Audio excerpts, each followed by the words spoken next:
పాడి పంటలు ఛానల్ వీక్షిస్తున్న రైతులకు నమస్కారం.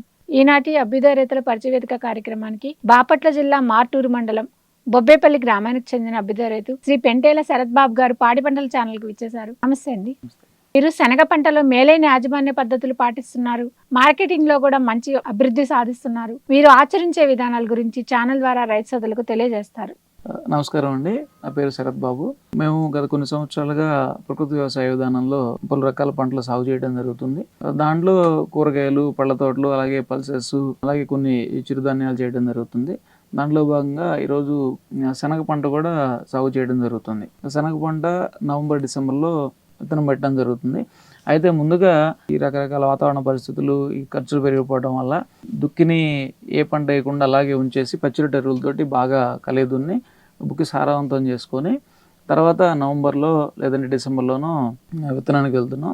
అప్పటికి ఈ పచ్చిరొట్ట ఎరువులు పెట్టి దుక్కిని బాగా మాగనిచ్చిన తర్వాత దాంతోపాటు కొన్ని సేంద్రియ ఎరువులు, బయో కల్చర్స్ కొన్ని యాడ్ చేసి, అలాగే ఆయిల్ కేక్ కొంత కలుపుకొని ఎరువు తయారు చేసుకుని దాన్ని ఇవ్వడం జరుగుతుంది.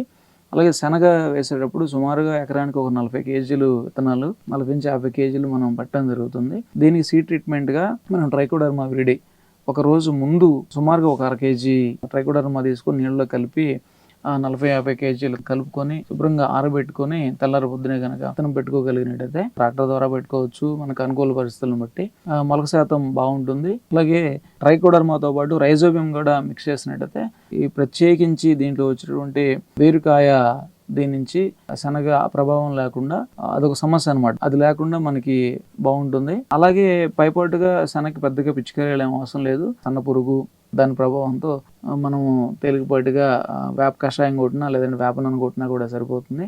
అలాగే పూత సమయంలో దానికి కావాల్సినటువంటి న్యూట్రియంట్స్ ఇవ్వగలిగితే ఫ్లవరింగ్ స్టేజ్లో పుల్లటి మజ్జిగ, దాంట్లో మనం కొబ్బరి నీళ్ళు కలిపి ఫెర్మెంటేషన్ చేసి దాంట్లో ఇంగు కూడా మిక్స్ చేసి వాడినట్టయితే మనకు పూత సమయంలో లేదంటే పింద సమయంలో అది డ్రాప్ అవ్వకుండా మంచి పాలినేషన్ జరిగి మంచి దిగుబడి రావడానికి అవకాశం ఉంటుంది.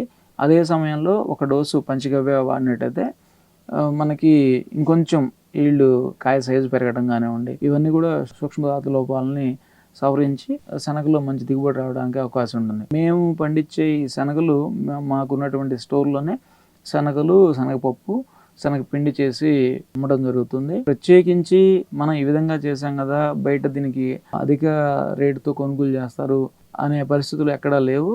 అయినప్పటికి కూడా మన సాగు విధానంలో మనం కొంత ఖర్చు తగ్గించుకోవటం వల్ల బయట మార్కెట్లో అందొచ్చిన ప్రైజ్కి అమ్ముకోవటం వల్ల కూడా దీంట్లో ఎక్కువ లాభాలు ఆశించకపోయినా మినిమం ప్రాఫిట్ తోటి శనగ పంటను మనం పండించవచ్చు.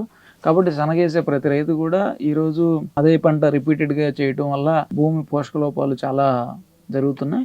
ఈ పచ్చిరొట్ట ఎరువులు 1-2 సార్లు పెట్టి దున్నేయటం వల్ల భూపోషణం పెరుగుతుంది. భూపోషణంతో తక్కువ ఖర్చుతో కూడా శనగ పంట మంచి దిగుబడి తీయచ్చు. గమనిస్తే శనగ పంట పెట్టే ఖర్చుకి వచ్చే దిగుబడులకి చూస్తే మన దేశంలో, మన రాష్ట్రంలో ఉన్న మార్కెట్ వ్యవస్థ కూడా బయట దేశాల నుంచి శనగని ఇంపోర్ట్ చేసుకునే పరిస్థితులు ఉన్నాయి. కాబట్టి ఇప్పుడున్న పరిస్థితుల దృష్ట్యా కొంత ఆలోచనతో ముందుకెళ్తేనే రాబోయే రోజుల్లో ఎన్నో రకాలైనటువంటి సమస్యల నుంచి బయటపడేదానికి అవకాశం ఉంటుంది. శనగ పంటలో మేలైన సాగు విధానాలు, మార్కెటింగ్ గురించి కూడా చాలా చక్కగా వివరించారు. ధన్యవాదాలు.